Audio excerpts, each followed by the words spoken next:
ඉන්න දෙකේ නේ. පුළුවන් මේක රෙකෝඩ් කරන්න. කොහොමද මේක? It can withstand those things, because when it comes to a dog has a different set of organs, a different set of organ systems. So that's the difference between us and a dog. So for us, images that we like, humans like, sounds that we like, and smells, touches, tastes that we like are different from the things that a dog likes. So for us, this world, in this world, we don't like some things. So the images that we don't like, sounds, smells, touches, and smells, tastes, touches, and thoughts that we don't like are different from that of a dog. That is because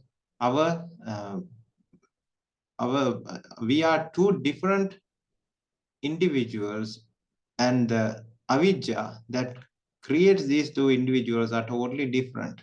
The interest of that avidya is actually about value. So if we value human things, that is the result is a human being.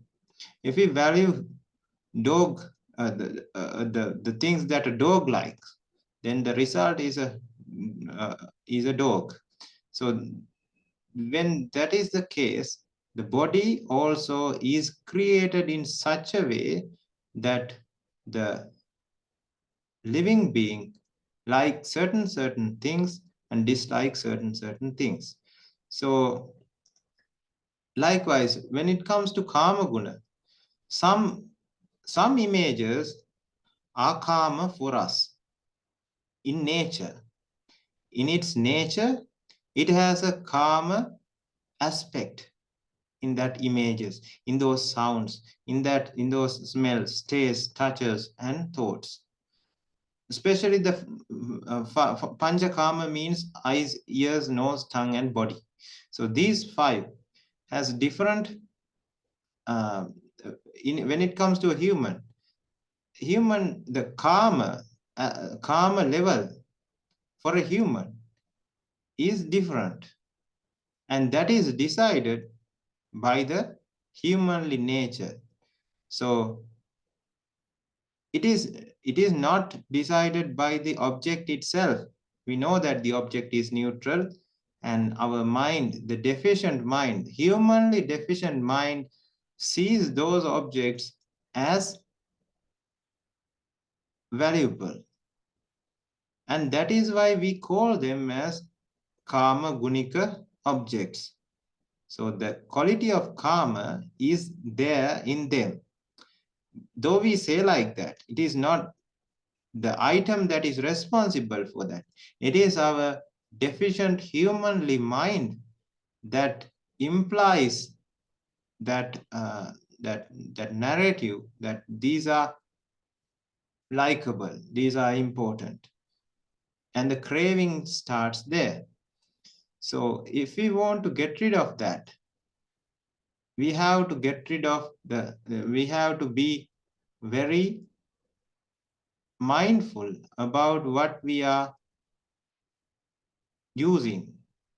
The use of eyes, use of ears, use of tongue, body, and the nose. All of these, when we are using them, we have to be aware of when we are using and on what we are using them. So if we use them on a karma gunika object, for example, it can be an image. So this image, karma means, ama means the nibbana. Another word for ama is nibbana. So ka means it is destroyed. So the raw meaning is eating. So nibbana or the freedom is destroyed, eaten. So we say the word eaten alive. So something like that happens. So when we get associated with these kinds of objects, our nibbana is destroyed.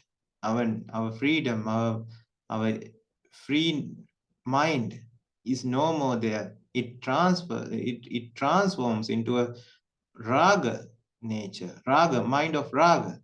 So raga, mind of raga is not free, but it is a slave of that. It becomes a slave of that uh, external object of karma. So it craves, the mind craves for that object, whether it's an image, sound, smell, taste, or a touch. It craves for that object. That craving itself is a suffering experience. It starts with vexation, and this vexatious craving mindset destroys our nibbana, our freedom. So that is why we should not get associated with these karma things. That is only because we have avijja in our system. When the avijja is eliminated, even though we have a human body, those deficiencies does not arise. So therefore, we do not have a problem with getting associated with them. That is when we have completed the Chattaro Satipatthana. When that is completed, then the story is different. So the bottom line, the important message here is, it is not the object that is responsible for the karma nature. It is our mental shape or the mental the delusional mindset is what is responsible for this. That is why for a dog, the karma things are different from that of a human. So it is not something in the object then. It is individually it is dependent on what jati we are born in. We are born to. So that is what this is about. So the other thing is the sangati. Chakkuncha, paticca, rupecha, uppajjati, chakku vijnana. Then comes tinnang sangati passo. So what is sangha? Sangha means defilements. Sangha means bhikkhu sangha. Sang means raga, dosa, moha. So raga, dosa, moha, when is it is added with ga, not gha. Gha is one thing, ga is one thing. Ga does not have an emphasis on that. But gha has an emphasis on G. So gha means elimination, destruction. So sangha means the ones who destroy raga, dosa, moha. That is bhikkhu sangha. Sangha means when one gets bonded or associated with raga, dosa, moha. That is called sangha. So that is why tinnan sangati passo. This is about sampassa, leading to sampassaja vedana.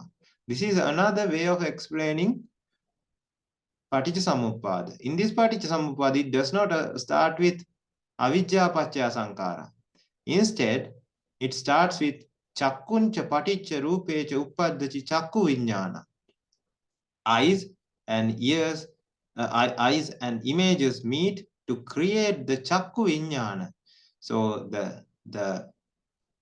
the perception of the image is already taken in, and based on this image, the chakku vijnana is created, and based on this chakku vijnana, one starts to apply the avijja. That is why it is called sangha. Tinnang sangati passo. So sangha is defilements are created based on that chakku vijnana. So when defilements are created based on the chakku vijnana, it is called tinnan sangati passo. So the passa or the touch is now not the original one, but an altered touch. That is why it is called sampassa. Sang, so tinnang sanga caused sampassa. So sampassa led to sampassa ja vedana. The Vedana that is generated because of sang, the touch of sang. So that is why it is called Sampasaja Vedana. Sampasaja Vedana leads to Tanha, Tanha leads to Upadana, Upadana leads to Bhava, Bhava leads to Jati, Jati, Pacha, Jara, Marana, Soka Parideva, Dukkha Domana, Supayasa, Sambhavanti. So that is the end of that Patichasamuppada. So in this Sangha, Sangha, not Gha, but Ga, means the bonding with raga, dosa, moha, or starting of defilements. So it is another way of explaining the same Paticcasamuppada, which is avidya pacha sankara. But this is a different way of explaining it. It is the same idea though. So that is what Sangha is about. So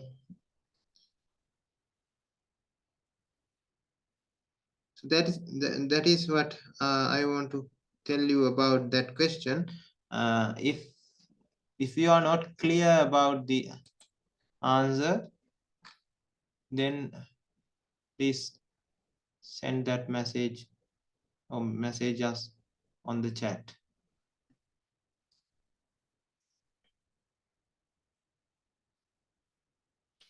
Until then, we have some more questions.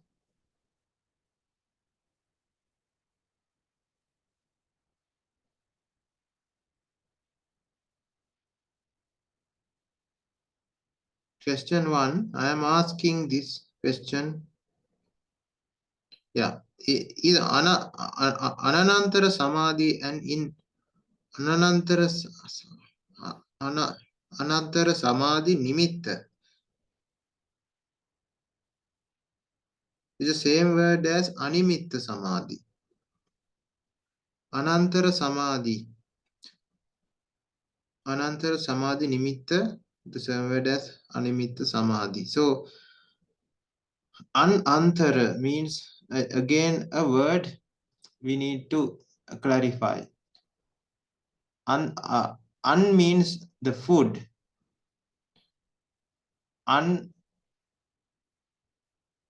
Anantarika. There's a word called Anantarika. Antarika. That means there's no food involved. That is the meaning of Antarika means means food. Antarika means involvement of food. Anantarika means no involvement of food. So what is the meaning of this? So for a samadhi, when it comes to Laukika Samadhi, and Laukika Samadhis are different from Lokottara ones. So in Laukika Samadhis, there needs to be some kind of food. For example, if we focus on air, if we focus on fire, if we focused on blue color, red color, breathing, whatever it is, we have to focus on something that is related, that is created in this world. So without getting associated with something in the world, we cannot develop a Laukika Samadhi. So it is always, there's a food, or there should be something to feed on. Without that element, without that feeding, Samadhi would not occur. So for Samadhi to develop, we need to focus on breathing. So we have to feed on something for that Samadhi to develop. So likewise, there are various Samadhi Nimitta. Nimitta means the object of focus. That is what Nimitta is. So nimitta is the object of focus, and we have to have an object of focus which is in the external world to develop a laukika samadhi. So that is why it is called antarika. So when it comes to anantarika, there's nothing to feed on because it is about nibbana. So for example, it is about animitta samadhi, sunyata samadhi, apanihita samadhi. When it comes to these three samadhis, there's nothing to feed on because we are not focusing on something in this world, but we are focusing on the non-attachment, non-association of things. That means non-association with this world. So there's no rupa, no vedana, no sanya, no sankara, no vijnana. So that is the nature of non-attachment. So we are focusing on that kind of a thing. So there's also an object of focus, but that object of focus is not from this world. That means, what is the world? Eyes and images, ears and sounds, smell, nose and smell, tongue and taste, body and touch, mind and thoughts. That is the world. But we are not focusing on any of those things. Instead, we are focusing on Nibbana, which is not something which is not a thing that belongs to this world. So the nimitta, or the object of focus, is not something in this world. So there's nothing to feed on. So we are not using any help, or we can say help from the external world. So for the samadhi to grow, when it comes to laukika samadhi, we need some help from the external world. Otherwise, we have to have a let's say our legs are weak, and to stand up, we need a walking stick or some cane, so that we can use that as a as a as a help to stand up. Just like that, when the samadhi is weak, we use, when it is laukika samadhi, we use this cane or a walking stick, which is the external nimitta, and this object of focus is needed. Otherwise, we would not be able to develop the samadhi. But when it comes to anantarika samadhi, the anantarika samadhi nimitta means the object of focus and this object of focus is nibbana. That is why it is anantarika samadhi nimitta. And in this, there are three anantarika samadhi nimittas, not only one. One is animitta, one is sunyata, one is apanihita. All of them are anantarika samadhi nimitti. Nimitti means the plural form of nimitta. So these three, all of them can be used to develop the anantarika samadhi. So that is the meaning of anantarika samadhi. I did not read this Vimukti Sutta. I hope I don't know what is being said in the Vimukti Sutta, the explanation. So the answer to this question is Anantara Samadhi and Anantara Samadhi Nimitta. So it is not just Animitta Samadhi, but Sunyata and Apanihita also falls under the same thing.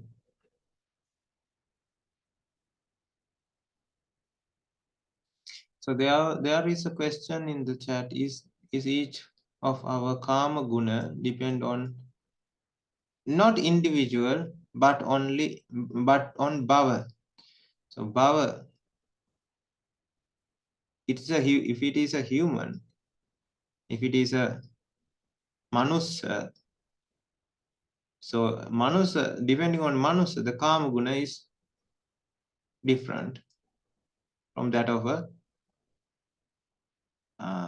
other let's say another species. Most of the time it is for humans, for gods, for when it comes to brahmas, the karma level is temporary. It is not activated, it is dormant in them. So there's no karma gunika nature in their body. That's why it is said it is dependent on what plane we are in of the 31 planes. So if we are in the Brahma plane of Brahma, the karma guna nature of the body is not activated. So they do not perceive the images that we perceive as karma. They do not feel like that. They do not feel those foods that we find very delicious as delicious. Or they do not crave on them. So for a god, they might have godly thing, godly food, but they do not fancy our food items because they do not create that appealing nature for them because the body is different for them. The deva body is different from human body. Likewise, it is dependent on what bhava is, what bhava we are in. Whether it's a human bhava, human jati, we can say not only bhava, but bhava leads to jati, human godly jati, brahma jati would have different karma gunas. So, for example, for the brahma bhava, the karma gunika nature is dormant. It is not activated in that realm because they have created an energy because of practicing dhyana, and this dhyana nature has locked their created a body for them that is not karma gunika. So that is, I hope that's clear.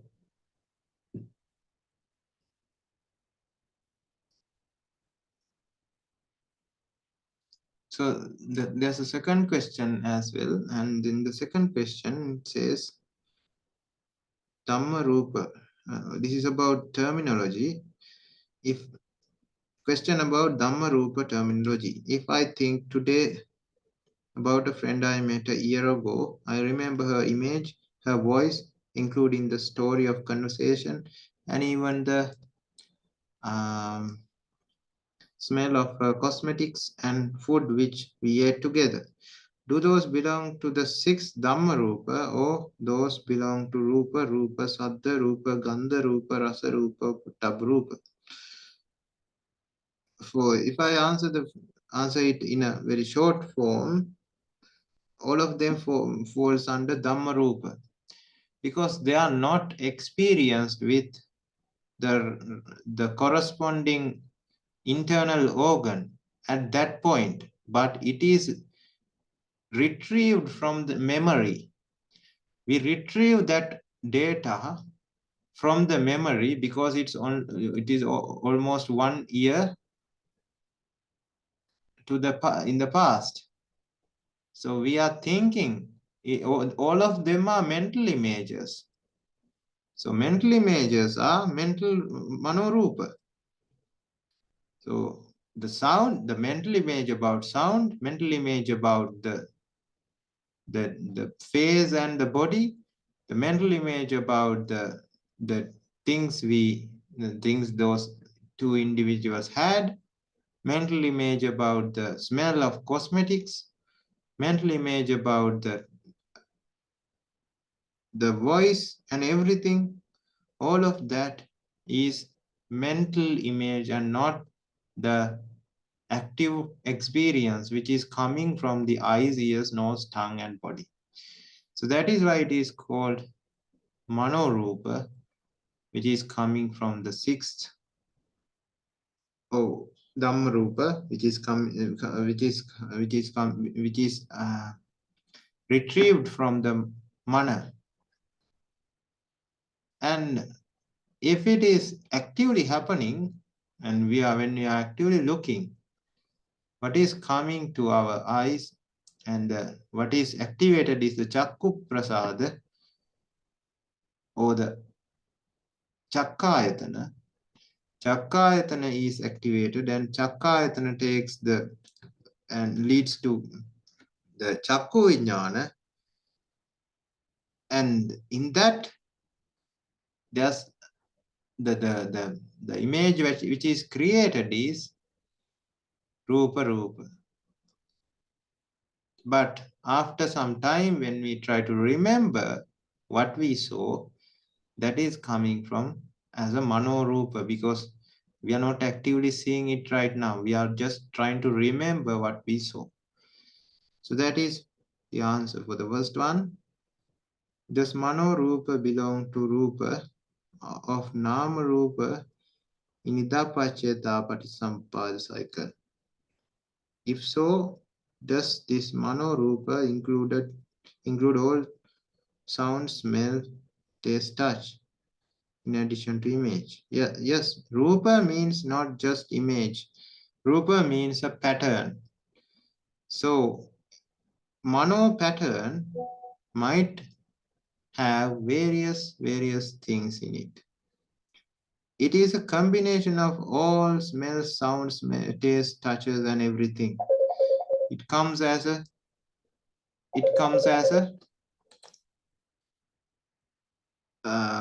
combination. So let's say, and there's this another addition to the question.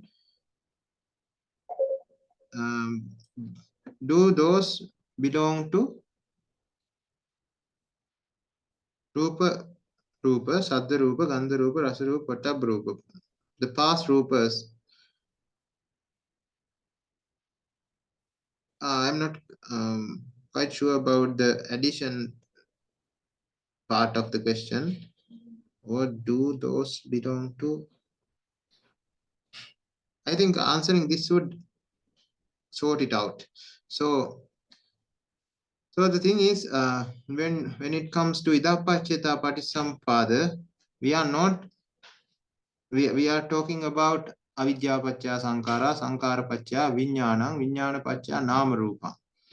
So in this nama rupa is leading to salayatana, and this mano rupa belonging to the mano rupa means, again, when mind and Dhamma, or when eyes and images meet, that creates a chakku vijnana.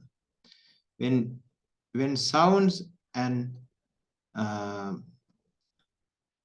ears meet, it creates sota vijnana. Likewise, there are chakku, sota, gana, jivha, kaya, and mano vijnanas forming. And these vijnana,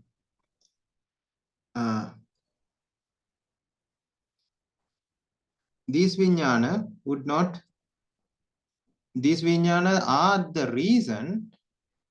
Oh, this is what is about. This is the starting of avyakruta paticca samuppada. Oh, this is vipaka.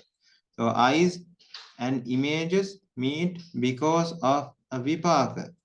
Sounds and ears, they meet together to create the sota vijnana. as a result of vipaka. So likewise, chakku, sota, gana, jivha, kaya, and mano vinyanas are formed as a result of vipaka. So it forms as a result of vipaka, based on that vipaka, the itapacchayata paticcasamuppada starts, because when avidya is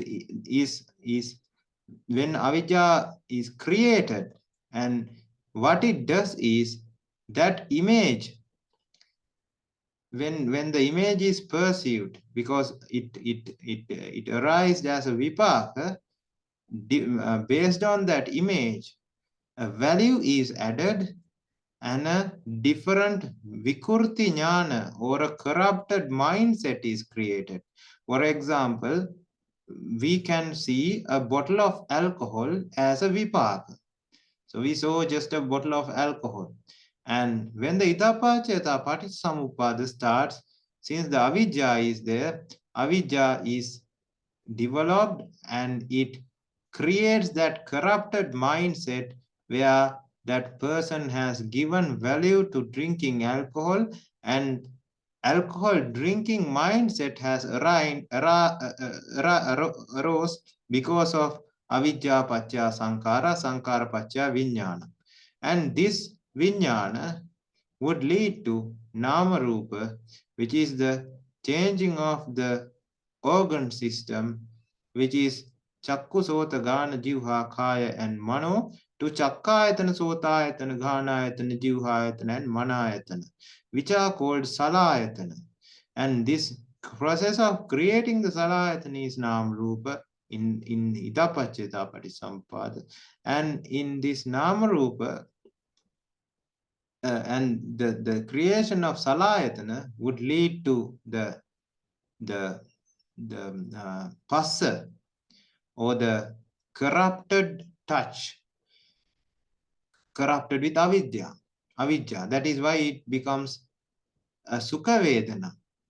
So that sukha vedana is a corrupted vedana again. A sampassa ja vedana would lead to tanha, would lead to padan, bhava, and alcohol drinking jati. So that is the idapacchayata paticcasamuppada which is created there. So we cannot, if we are taking the if we are using this paticcasamuppada, we cannot apply that nama rupa there, because now that mano rupa there, because the mano rupa is the culprit, or the mano rupa is the starting point where this all started. Again, it is the object of interest, it is the nimitta, it is the object of focus, because of mano rupa. So for example, when we are seeing a bottle of alcohol, it is just the rupa. But let's say we are thinking about the bottle of alcohol we saw few minutes ago, so that becomes a mano rupa. So depending on that mano rupa, avidya paccha sankara. So again, manancha paticca dhammecha uppajjati mano vinyanam tinnan sangati passo. That explains everything. So that we have just described. So tinnan sangati passo. Passa paccha vedana, vedana paccha tanha, tanha paccha upadana, upadana paccha alcohol drinking bhava. So it was created because that original mano rupa was perceived by the mind. So there's nothing to worry about, because just like eyes and images meet, the difference between the mind and Dhamma is that we cannot see the two. We can see at least we can see other people's eyes and how they meet, images and eyes meet. Otherwise, we can always go and look in the mirror. Then we can see our eyes. We can always see the image that we are seeing. So we can see them. It is physically palpable. It is physically digestible or understandable. So that is the difference between the mind and Dhamma, is that they are anidasanam appatikam. Anidasanam means we cannot see them, appatikam means we cannot feel them. That is the difference.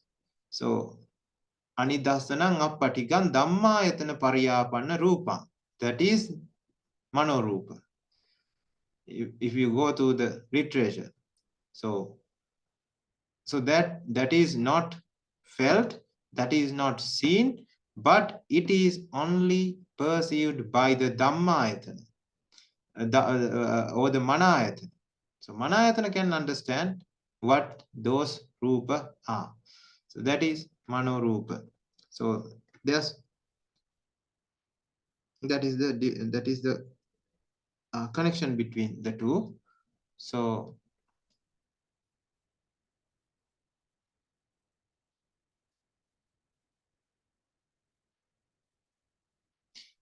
there's another question connected to the last question. I'm not certain, but your explanation made me think that generating karma guna is associated with our physical body, not only based on the ignorance and mind. Not really. So it is based on avijja. That is why we said that avijja needs to be eliminated, so that even the Arihat has the human body, but he does not have that that the karma guna nature is there in the that means the object is always has a karma guna nature, but we do not develop that karma gati because the avijja is eliminated. So this is explained for us to eliminate to see, to differentiate the two objects, or the categorize the things that we should associate with and the things that we should not associate with, because our vipaka kaya, that means our body, has a deficiency to those items initially, only because we have avijja. So we created, we have to go back to our previous life as well. So when we go to the previous life, our what we look for are images. What images? Valuable, good images, valuable, good sounds, valuable, good smells, tastes, touches, and thoughts. These are what we value, and these are what we expect to see. And what we do not expect to see are uh, the images that are very negative, sounds, smells, touches, and thoughts that are negative, and that gives a unpleasant experience. So we don't want to associate with those external things, but we want to get associated with the good ones. So when we have that kind of a mindset because of avijja in the previous life, and we had humanly avijja, so the last paticca which was created was a human one, and that is let's say we are craving for images. I don't want to die. I want to live in this world because I want to see pleasant images. I don't want to die. I want to live in this world because I want to hear pleasant sounds. And this goes on for all the 6 organs. So with that, when somebody is having that expectation, the tanha is, if it is a humanly tanha, what is created with avijja tanha is a humanly body that can experience the same pleasantness, same positive positive experience from from the external objects. For example, we know that external object is neutral. We know that our eyes, ears, nose, tongue, body, and mind, when they are deficient, that deficiency it is what makes those external or the external items as pleasing or as important or valuable. So it is our mind which becomes deficient, so that our eyes crave for these images. So when we die, when we think that these external objects are valuable, and when we die, what happens is a same set of deficient eyes, ears, nose, tongue, body, and mind are created as a result of avidya and tanha. So the same images, sounds, smells, touches, thought, smells, taste, touches, and thoughts become um, the problem, or they are perceived as uh, they are perceived as valuable, and this is only because there's avijja. When the avijja is eliminated, that problem is gone. But since the avijja itself creates the body, there works the anyamanya nature, anyamanya pratya, if you know about it. Anyamanya means the deficiency of the body makes our mind deficient, and the deficiency of the mind makes our body deficient.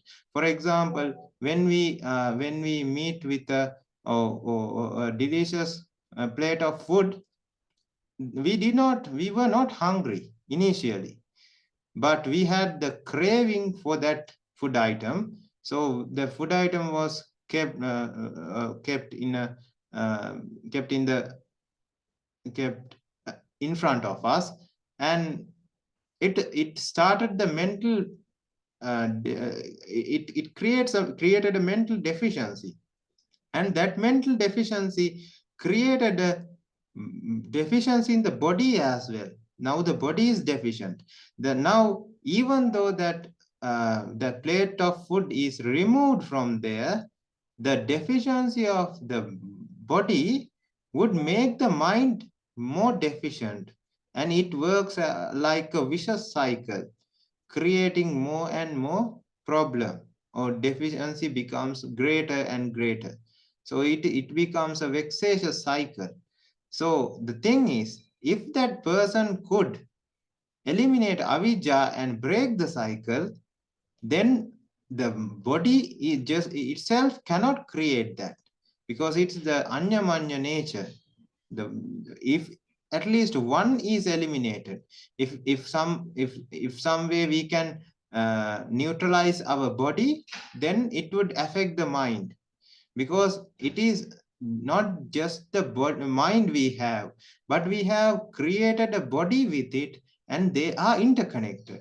So what happens to the body would affect the mind. What happens to the mind would affect the body, but always the mind becomes the primary source. So if we can change the mental aspect, the body would become neutralized. So that is why it is uh, important to get rid of avijja. So that is why since we have created it in the past life, in this life we are vulnerable for certain things. So those are what is categorized as karma guna. So we can be cautious when we are using them. I hope that's clear.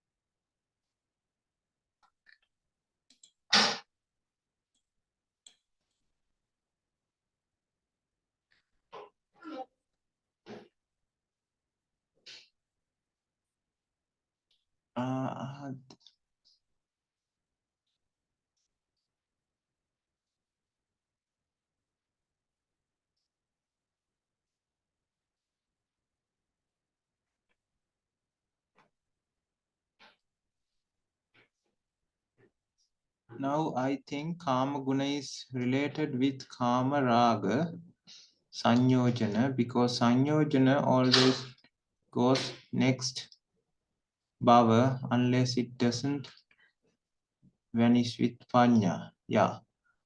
Kama Guna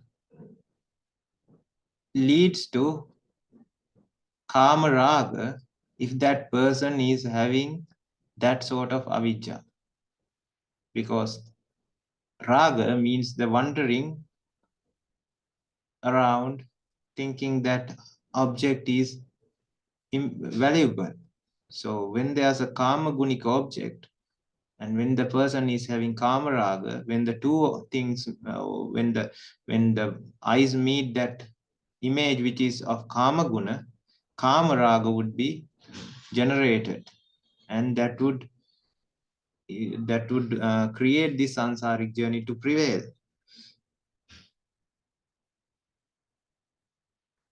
There's another question in the chat.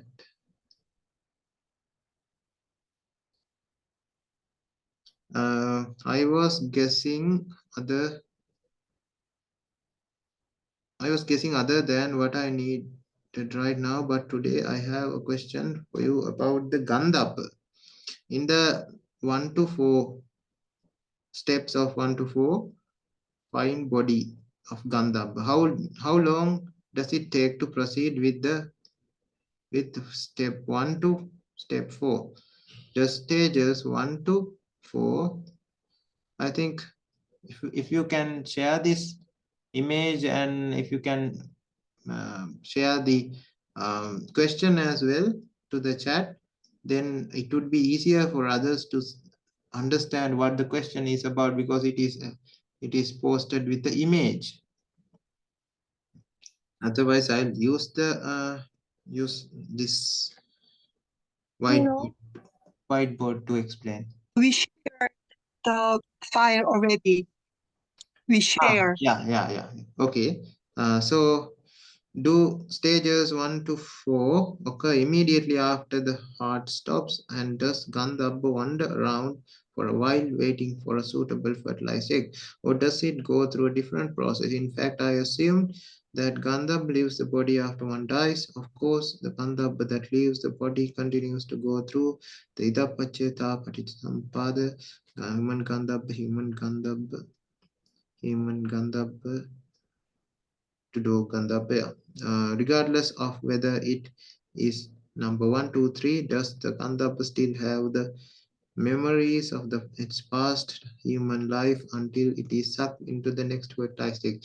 For the answer for the last question is yes, they have the memories most of the time, but we cannot say. There are these mentally handicapped individuals in the Gandhabba world as well, so they do not know. So we cannot exactly say that they have the memories, but usually they do. Wait, I'll share this screen so we can draw and show you.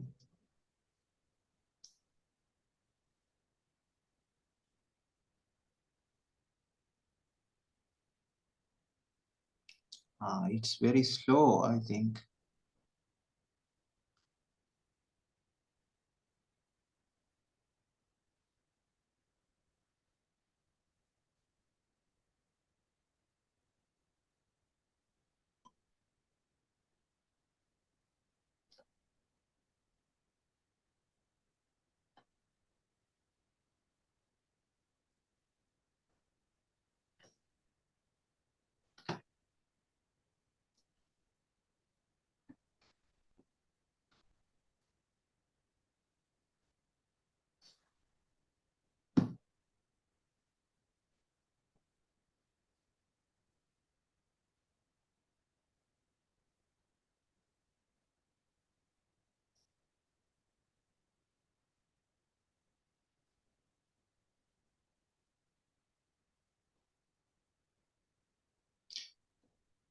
this might take some time. So until that, I'll try to explain from the questions that was already read.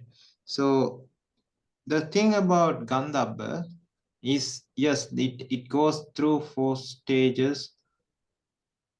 First one is Karmajakaya, then there's the Manokaya, Utujakaya, and the condensation form, the fine level and the dense level.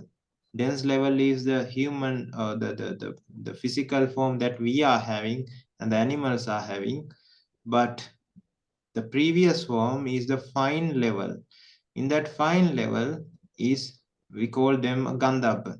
So when one dies and born again, the thing is, the person or the individual, let's say the person became a dog. So there was this person, and after, in his last mind, the person was having a dog avijja. Dog avijja led to dog sankara, vinyana, nama rupa salayatana, passa vedana, tanha upadana, bhava, jati, and that jati is a dog jati. And when that happens, what happens in the body is, the person would develop chakku, kaya dasaka, bhava dasaka, and vastu dasaka of dogly nature. And again, so chakku dasaka, sota dasaka, gana dasaka, jivha dasaka as well. So 7 suddhastaka dasaka kalapas are created in that body, and that is called first body, or karmaja kaya. And after that, the vastu dasaka would start to create the mental image, or manokaya.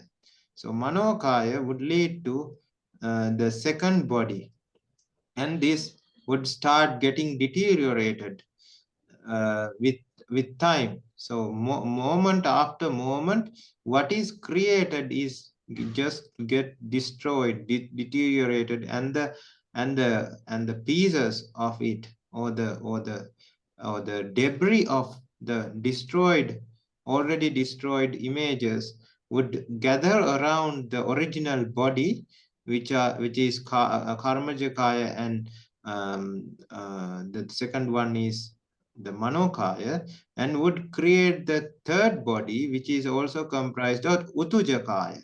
Now there's 3 bodies, and this would not take more than 2 chittakshanas, 2 or 3 chittakshanas. It's a very fast process, and as soon as this happens, in very few chittakshanas, 1 or 2 or 3 chittakshanas, then what happens? Apo dhatu, tejo dhatu, vayo dhatu, and vatavi dhatu, Patavi Bhuta, Apo Bhuta, Tejo Bhuta, Vayo Bhuta, Patavi Bhuta would develop the Dhatu, and this fine level of a fine layer of Apo, Tejo, Vayo, Patavi would cover up that original energy, the body which is formed of energy.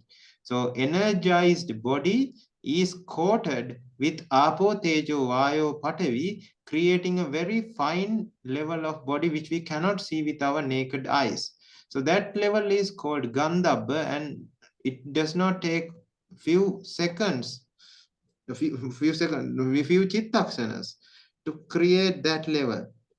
So after that, that Gandhabba would last in the environment for whatever the time it takes, because the womb for that Gandhabba should get ready, and that can take time. It can happen in few seconds. It can happen then and there, very short period, maybe in few chittakshanas as well.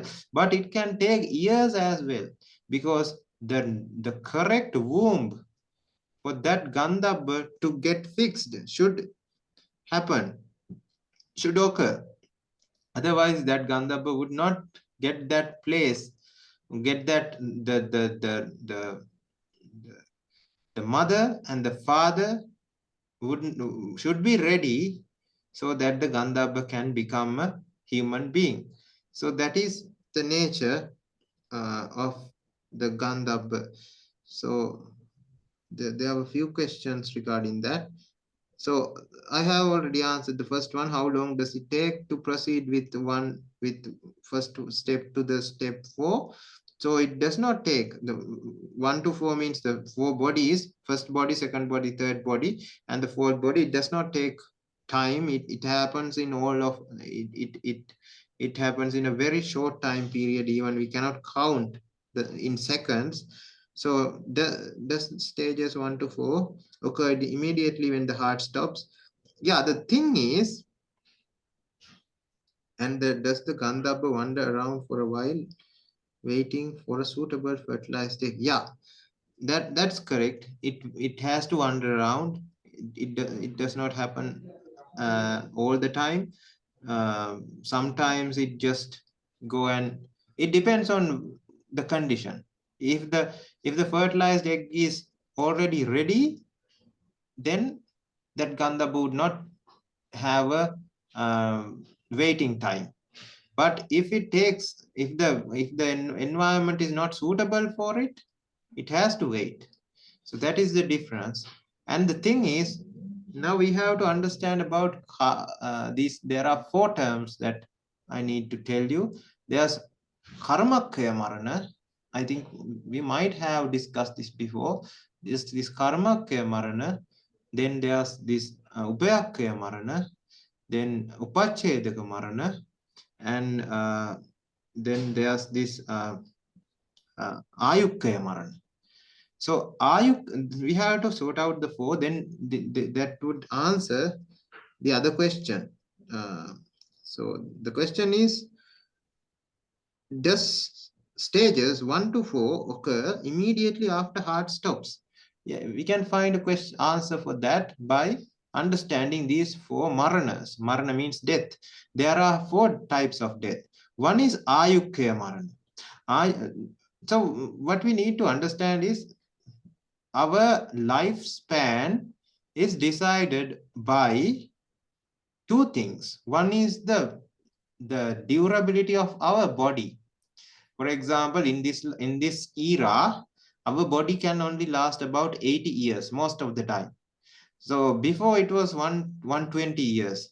But when it comes to the previous Buddha's times and previous eras, it was like 80,000, it was like 60,000, 20,000. Our body can last that much long in those eras. But gradually in this era, it has come to 60, 80. Now it is coming to 60, and it would go down and up until 10 or something gradually.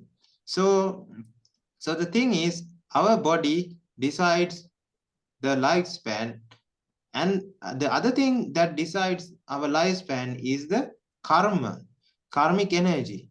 So initially what decides our lifespan is the karmic energy. So when the karmic body is created, and when the first body is created, the level of karmic energy we have is already decided. Let's say we have a human bhava and a human jati which can last for 20,000 years. Now we have created a body, a human nature or a human jati which can last for 20,000 years. But the thing is, our body can only last 80 years. So what happens here is, we become a Gandhabba and we roam around, and we get attached to the suitable egg, so we can have suitable parents. It all happens because of the relation that we have developed throughout the sansaric journey. So the suitable parents were there, so we born into this world, and we lived for 80 years. And at 80 years, since our body cannot last more than that, we die. When we die, the Gandhabba gets dislodged from the body. So the Gandhabba's lifespan of 20,000 becomes 20,000 minus 80. It does not become zero. It does not it does not stay in 20,000, but it becomes 20,000 minus 80. So 20,000 minus 80 would last, would roam around again in the environment, looking for another suitable father and a mother. So when that also gets that also is that environment is also there, when it is there, that Gandhabba would get attached to the second egg. Let's say it had to wait for 20 years. Now 20,000 minus 100 is what the lifespan of that Gandhabba.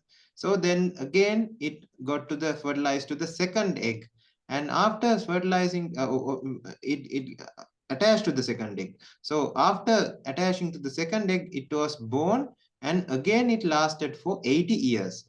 Now again, after 8 years, when the body dies, the Gandhabba is dislodged from the body and again roam around in the environment. So this happened until the 20,000 years are passed. So it can change in two different occasions. One is if the person has done an anantarika defilement, anantarika papa, killing the mother, killing the father, would cancel that rest of the lifespan and just drag the person to the hell. Again, things like Aryupada, very deadly, very grave mistakes or grave crimes, defilements that the person has. If the person, if the humanly nature of the person is changed to something else, let's say the person started doing dog-like things for a certain amount of period, and it was a habit of that person, then the rest of the life's karmic energy would get cancelled, and that person would become another animal, let's say a donkey or a dog or a monkey, depending on what sankara that person created throughout that lifespan he had as a human. So that would cancel it. Otherwise, if the person acted as a human throughout the lifespan, that person can go for 20,000 years in that same bhava, in that same jati, changing into different bodies as the same person. So that person, those are the, most of the time, those are the people who can tell the previous lives. If you have heard about these stories of people telling about the reincarnation, the previous lives, and their stories about their previous lives, these are the people who are telling those kinds of things, because they are in the same bhava, same jati, but changing the body as a different person. So we have understood this karmakaya marana and ayukya marana. So ayukya marana is when the body gives up. Karmakya marana is when all the 20,000 years are gone and the person dies. And when that death happens, again the karmic body, mental body, utuja body, and the fourth body, all of them are created. And it is when to decide what way to go. If that person had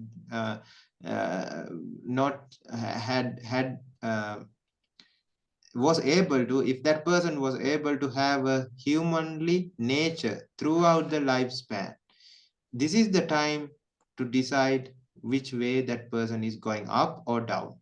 So that is karmakya. So sometimes both happen at the same time. The body, the lifespan of the body also is ending, as well as the karmic energy also is ending at the same time. That is called ubaya. Ubaya means both. Ubayakaya marana. So this completes 3 maranas. The last one is upachedaka marana. In upachedaka marana, you have the body has the ability to live, and there's karmic energy as well, but some type of a very grave karma gets intervened in the middle and the person dies. And example for this is dying at a young age, maybe a car accident, maybe drowning, maybe a fire accident, whatever is whatever caused whatever cause that leads to the harming, there's damage to the body, and that damage is grave.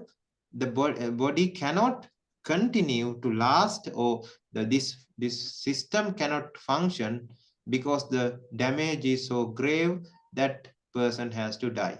So that is upachedaka marana. In that marana, you have the body, or the body has the capacity to go further, and the karmic energy is also there, but the body's ability to live, or the body's ability to continue life is no longer there, because there's damage to the body, so that person dies. That is called upachedaka marana. So after understanding these 4 types of marana, you would understand that not all the time the Gandhabba would die and become born as a different person again. It can be the same Gandhabba having different bodies throughout, but that is a very that is decided by the actions of the person or the individual, because if that person did not complete the criteria throughout his lifetime as a human, or he did not continue to have the humanly nature, that person can lose the rest of the lifespan, or the karmic energy. So taking the person into a different realm, different species, can born as a different species. It can be deva as well. Let's say if the person is practicing Dhamma, and the person person became anagami, or person developed the deva gati. So the person might have a lifespan of 20,000 years as a human, but it is cancelled and the person is taken up to the higher realms. It can be Suddhavasa if it is Anagami. It can be Tavatinsa or Chatum Maharajika if it is a Deva. So depending on what is done in that specific lifetime, it decides where the person goes. So the thing is, when the person when the Gandhabba is there, that Gandhabba can remember most of the time the things that the Gandhabba was doing previously. Most of the time that Gandhabba is in the same dress. Let's say I died as a monk and I did not attain Nibbana, and my humanly life was still there. So let's say I have 400 years more to live as a human. So since I have not if let's say I have not developed a Deva Gati or a Brahma Gati, no, I have developed any bad Gati as well. So I stay human. So when I die, I become a Gandhabba. So my Gandhabba form is dislodged from this body and I become a Gandhabba. So when I become a Gandhabba, thing is the mental body takes over, and mental body is what is sugar coated with apo tejo vayo patavi, the fine level. So I would appear as a monk with a robe, with a shaved head in the Gandhabba realm. So I would remember what I did, what I was, and everything I would remember everything most of the time if I was not a mentally handicapped Gandhabba. So when the correct or when the suitable father and mother is there, when I get attached to a fertilized egg, that memory would just become something like erased. So you won't be able to retrieve it. It is not erased. You won't be able to retrieve. I won't be able to retrieve that memory, because I become small and small and small and become the size of a fertilized egg, and then get connected to the fertilized egg, and then again be born as a small baby. So then that would start another new journey as a human being. But if the person is able to develop the psychic powers like Pubbe Nivasanusati and all, then that person would be able to see what he did before this life as well, because it is always retrievable, but the retrievability is dormant. It is not activated. To activate that, we need to have, and we have to focus on meditation and things, and our mind should be very, very clear without raga dosa moha. Then that person would be able to see the past life. That is the jnanas that we talk about, the Pubbe Nivasanusati, the jnana that helps to see the previous lives. And that person would be able to retrieve all of that data and see the previous life. He would be saying that in my previous life I was a monk and I did this, I did those, and after that this is how I died, and this is how I was born, and everything. This is the time period where I was spending the time as a Gandhabba, and everything would be said. So it is not erased, but it becomes unretrievable temporarily, not for a permanent. It is not a permanent thing, but temporary it becomes unretrievable. So that is the thing about Gandhabba. So that is the end of all the questions that we have received today. Do you have any more questions regarding today's discussion, or maybe previous ones? So there's one. In general, is there any sign when 20,000 year expiration date is approaching? Not really. We don't know. We will be able to know if we are having these psychic powers, that my lifetime might be this long, but I'm not sure. Maybe it's something only a Supreme Buddha can tell, because you should be able to understand the karmic, the level of karmic energy, to understand that. Maybe you can, maybe you cannot. I am not sure. In other words, generally, when we are in a human body, we forget the memories of our past lives. And when we are in the state of Gandhabba, do we remember 0 to 20,000? No, not like that. We would be able to remember the previous one. Let's say I die, and I would be able to remember my life as a monk most of the time.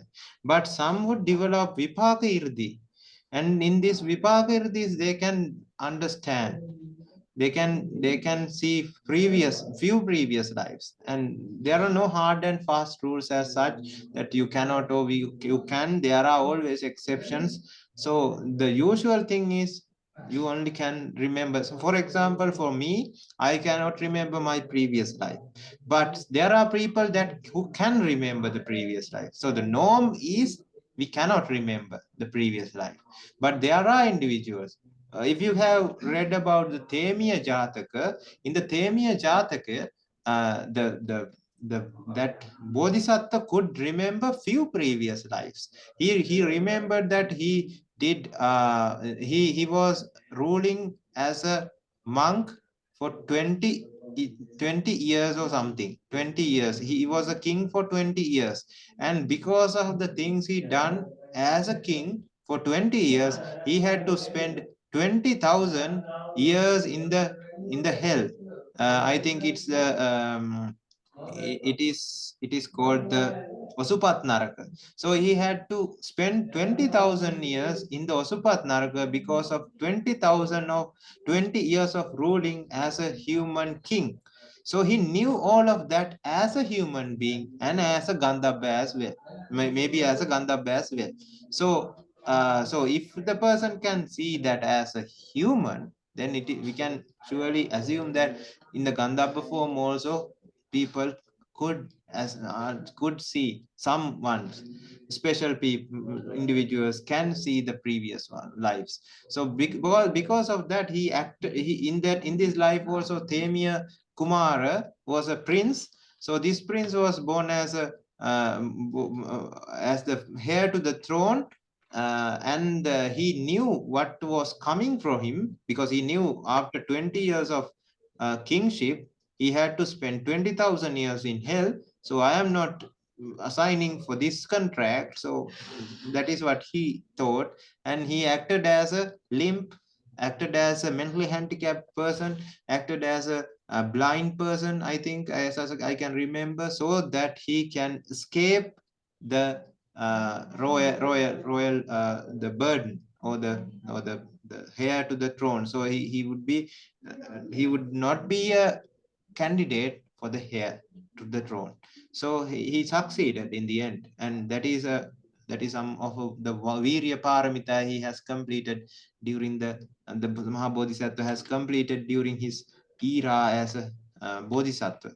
So in that also he could remember the past ones. So we are not we cannot say that the people, the individuals cannot remember few previous lives. But I don't think 20,000 years is a very long time. But it is for us, it becomes a very long time for us. But there are times where 20,000 is only one lifetime. So the person is born, and that person lives for 20,000 years and dies, just like we are living for 100 years. So we cannot say. Maybe they can, maybe they cannot.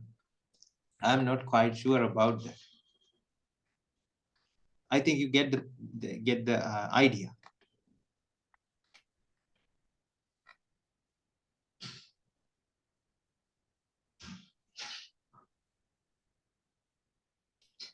Yeah, we are living in a difficult world. Now, the thing is, our gati becomes bad, so the world becomes difficult. Not the other way around. It is our bad actions that created a bad world. If our actions become better and better and better, this world also would become better and better. The global warming would go down, the pollution would go down, the lifespans would go up, and the taste of food would go up, and people would be able to have a very calm and peaceful lifestyle. All of this is compromised because our actions has become very bad, so that the world has become bad as a result. Not really. As a Gandhabba, you don't have a mother or a father. But if there was a Arihat, maybe you can. I'm not quite sure about that. So there are 5 Anantariya Papa Karma: killing your mother, killing your father, killing an Arihat, hurting a Supreme Buddha, and Sangha Veda. So there's this one Anantariya Papa Karma which is killing a Arihat. Some Gandhabbas has the ability to hurt humanly forms. So maybe if that was possible, I don't think that might go to that level. I would say I would say, a life experience of Abheratanalankara Thero. So he was meditating after having lunch. He was meditating for a little bit, and in that time, in a previous life, he was a very he was a general in the army of and he had led many wars against the enemies. So there was this giant called Digajantu. The name of him is Digajantu, and he has decapitated that giant in that war.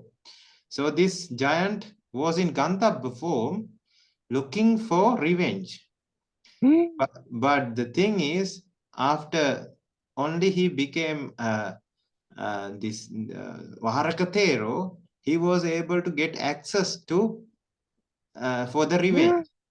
So then in when he was meditating, that this Gandhabba has come and he has kicked Vaharaka Thero, but the thing is, he has already have created a very big protection, a circle of protection, because of the karmasthanas and buddhaguna and everything he was being doing. So that could not do anything to him or his life, but the Gandhabba was dead and dragged into the hell because of the action he was doing, he has done.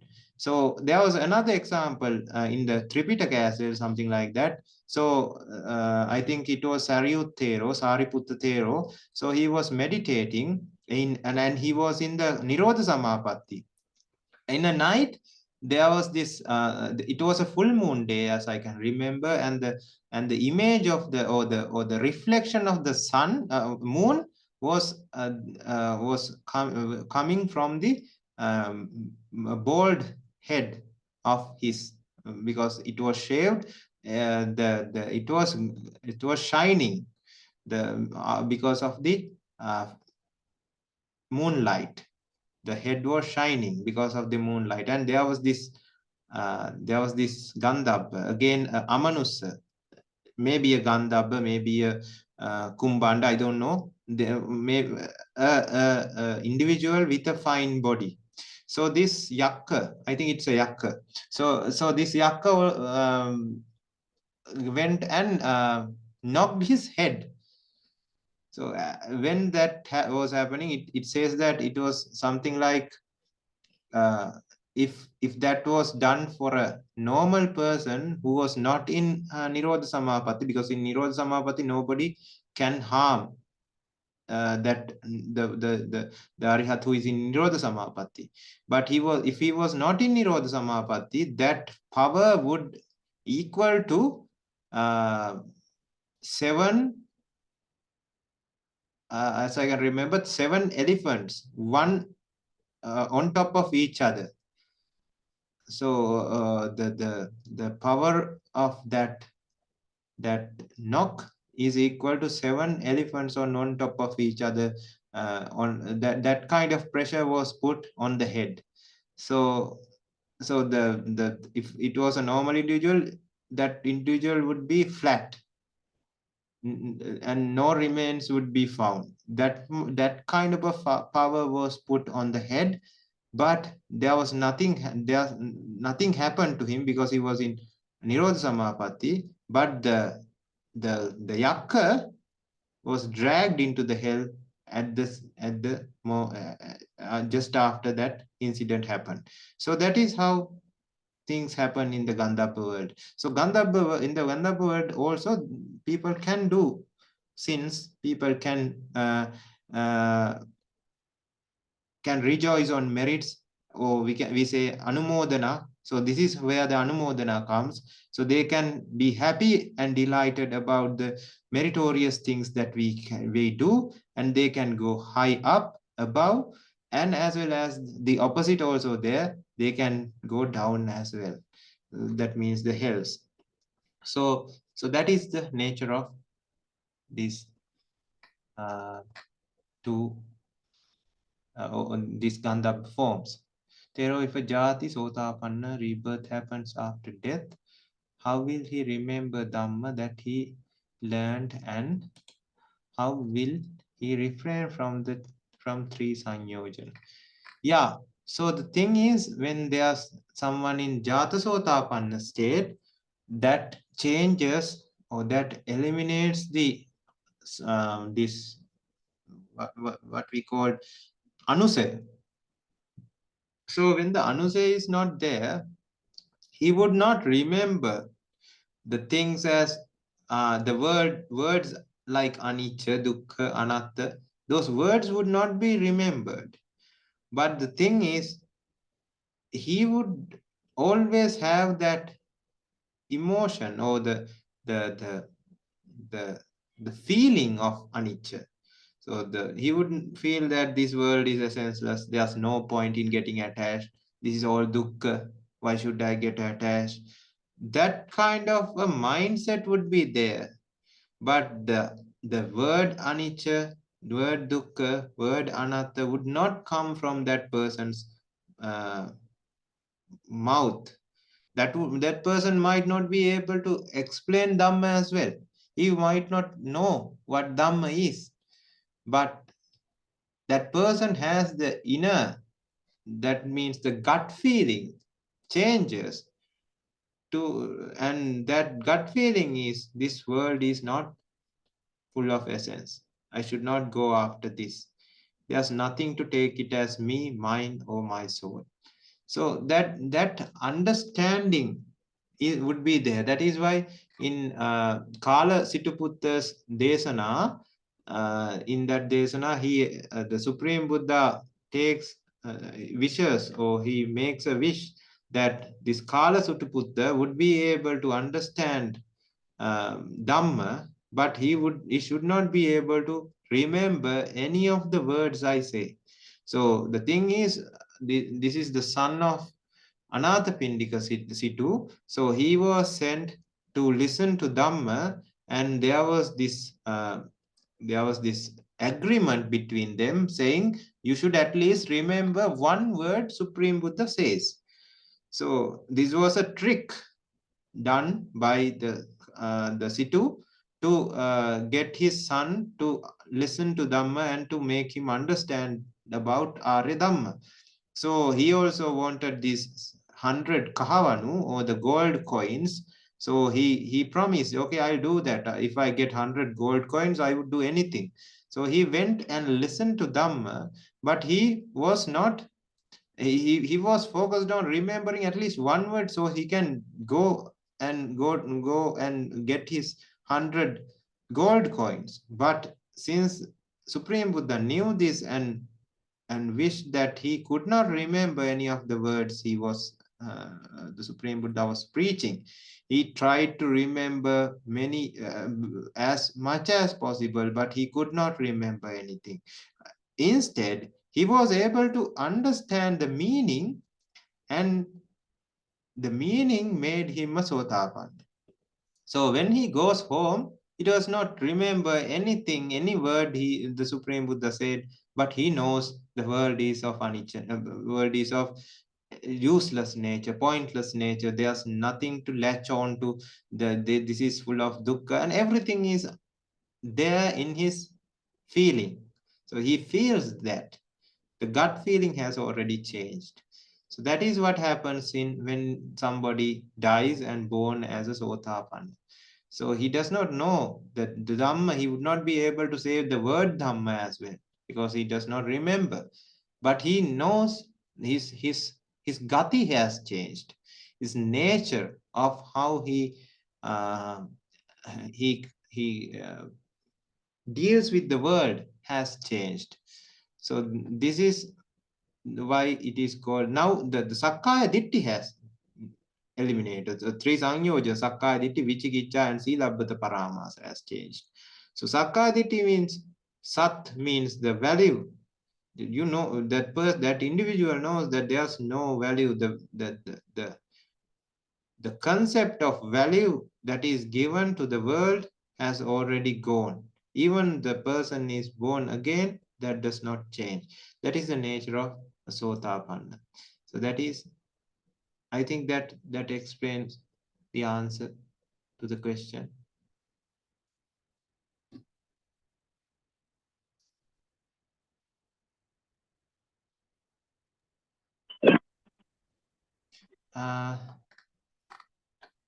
If that's all, then can end the discussion as well.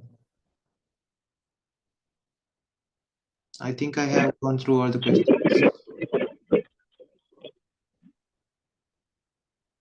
Sorry, I could not.